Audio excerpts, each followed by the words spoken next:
quiero volver atrás para hacer una aclaración. No es propio o característico de mi persona denigrar de las gentes de sus regiones, pero como me estoy refiriendo a hechos concretos, incontrovertibles, porque fueron hechos, actos, y tiene que ver con el pueblo boyacense. El pueblo boyacense tiene unas características muy especiales, como pueblo trabajador, un pueblo valiente. Dicen que los mejores soldados de la patria siempre han sido boyacenses.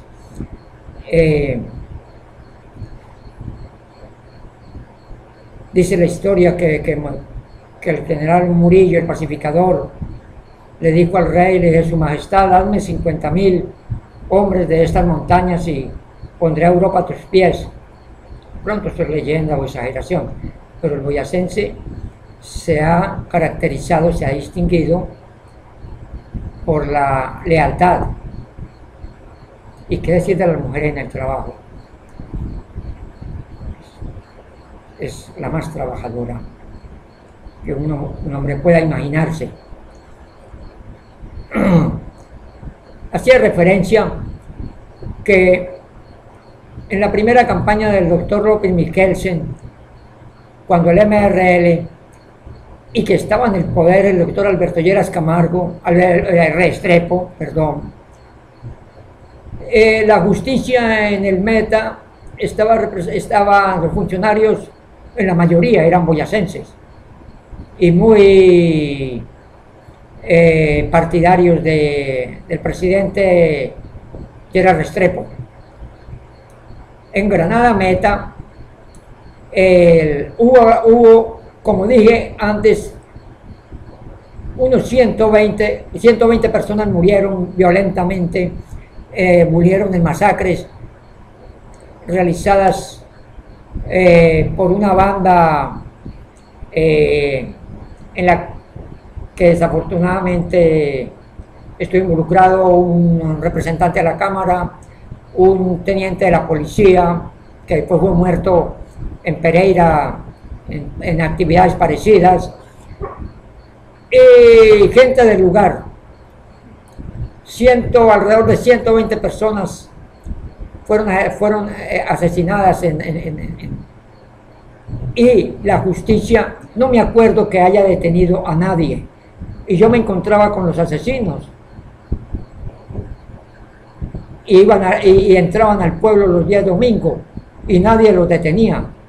Había batallón, había un puesto militar, batallón todavía no había, un puesto militar, había policía, había DAS, y los asesinos se paseaban por el pueblo con mucha tranquilidad. La justicia, en cambio, sí, a los lopistas que por alguna razón habían tenido problemas con la justicia, coincidía que en época preelectoral los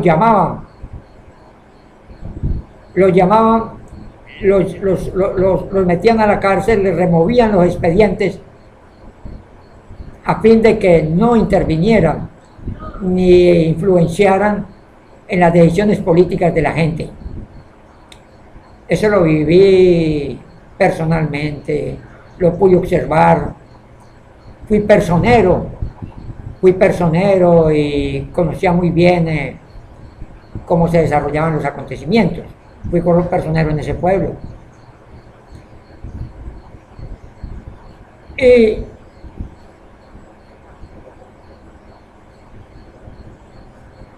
en el 48-49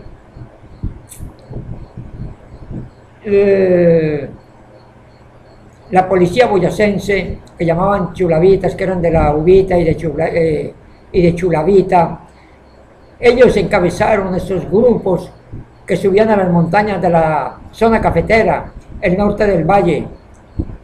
Ellos quemaron el Villar, quemaron Betania, quemaron Ceilán, desterraron a la mayoría de los dueños de las fincas, a los comerciantes, entre ellos mi padre, como lo relaté, y ahí lo encabezaban los famosos chulavitas, policías boyacenses.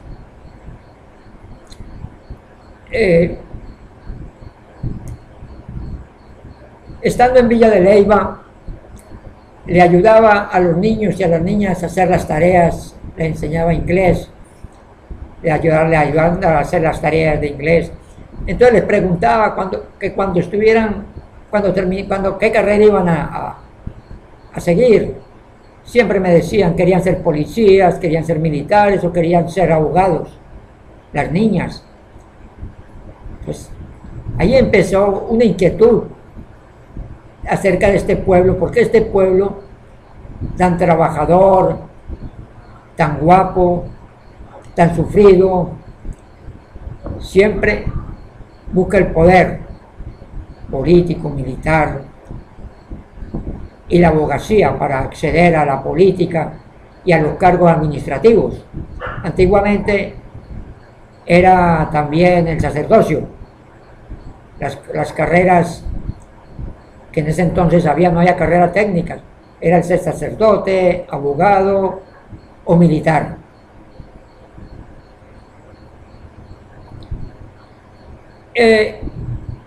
Pensando en esa idiosincrasia del pueblo boyacense, me acordaba de los antecedentes de los gobernantes del pueblo chipcha boyacense, el Saque.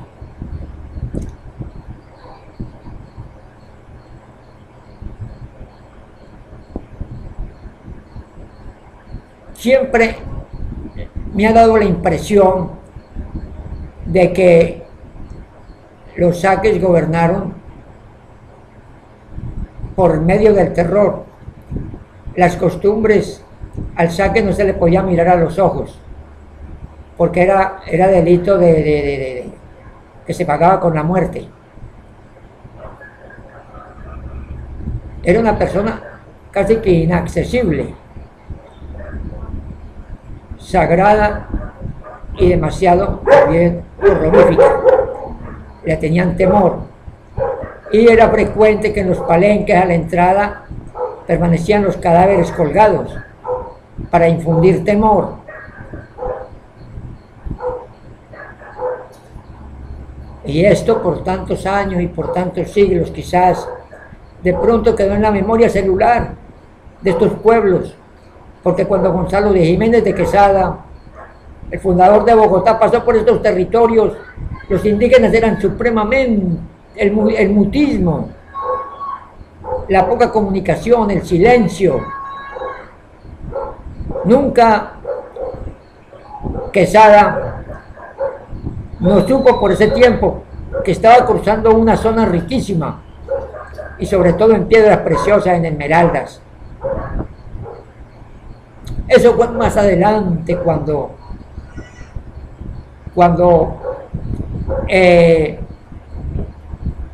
una expedición que salió por esa ruta vino a traerle noticias de que habían visto unos llanos inmensos que se perdían en el horizonte, que era un país extensísimo y que no lo habían apercibido cuando entraron. Entonces Quesada organizó una expedición y cruzando esos territorios, uno de sus hombres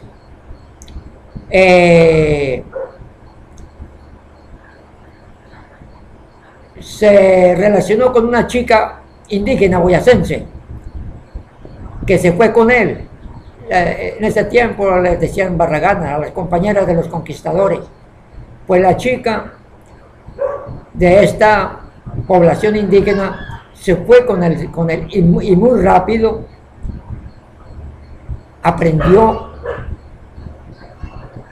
a expresarse en español. Fue muy rápido.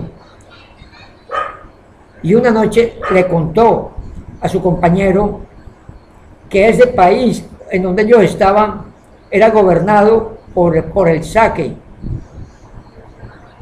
hombre poderoso y imponía mucho temor, a quien el pueblo le debía una gran obediencia, porque pensar algo en contra del Saque le causaba la muerte a la persona. Nadie se atrevía a pensar nada malo contra el Saque, porque eso le acarreaba la muerte según las costumbres y según la tradición. La lealtad era absoluta y el silencio. Entonces ese soldado le comunicó a Quesada, a Gonzalo Jiménez de Quesada, que estaban en un país rico, y la chica les dio las indicaciones cómo acceder a donde estaba ese reino, donde estaba el Saque. Y sí, llegaron allá y se tomaron por la fuerza el reino, se tomaron por la fuerza ese palenque, porque era protegido por palizadas muy altas y fuertes. Y había riqueza por todos lados, oro, canastas llenas de esmeraldas, oro y otro tipo de piedras preciosas. Por todos lados en el palacio en el Bumboyú, muy grande, por todas partes colgaban canastas llenas de esmeraldas. Y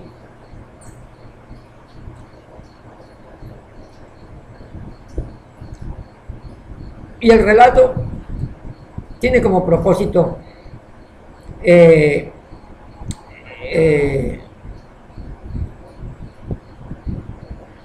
sostener la tesis que siempre he sostenido, de que esa lealtad se transmitió, venía quizás de siglos, y ya estaba en la memoria celular de los súbditos, que no podían pensar en el Saque y ningún mal pensamiento para con el Saque, porque eran presa de la muerte. Entonces ese temor tan acendrado y que se transmitió por generaciones, también lo recibieron ya los nuevos habitantes de la nueva república. La obediencia ciega hacia los gobernantes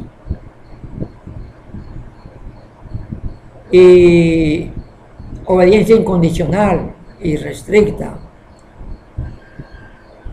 y esa obediencia, pues políticamente esa obediencia sirvió para desmanes, para crímenes, para sojuzgar, para exterminar a los contrarios políticos. Vuelvo y repito que el pueblo boyacense es admirable por su capacidad, su trabajo, su valor, y la mujer boyacense también por su excelencia en el trabajo. No quiero de ninguna manera minimizar ese pueblo que ha dado muchos presidentes, que ha cogobernado, pero entonces es una inquietud que siempre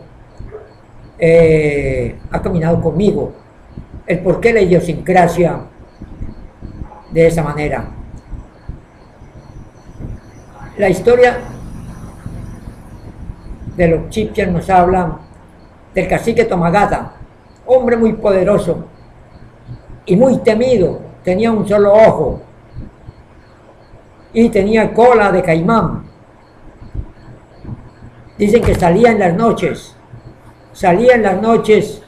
y se oía un arrastrar de troncos, la gente se iba a las casas temprano, porque el saque Tomagata salía era de noche, y eso le causaba mucho temor, espanto a los habitantes.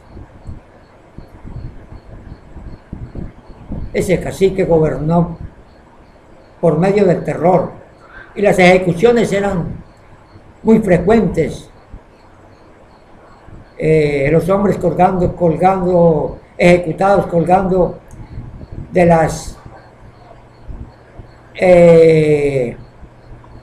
los troncos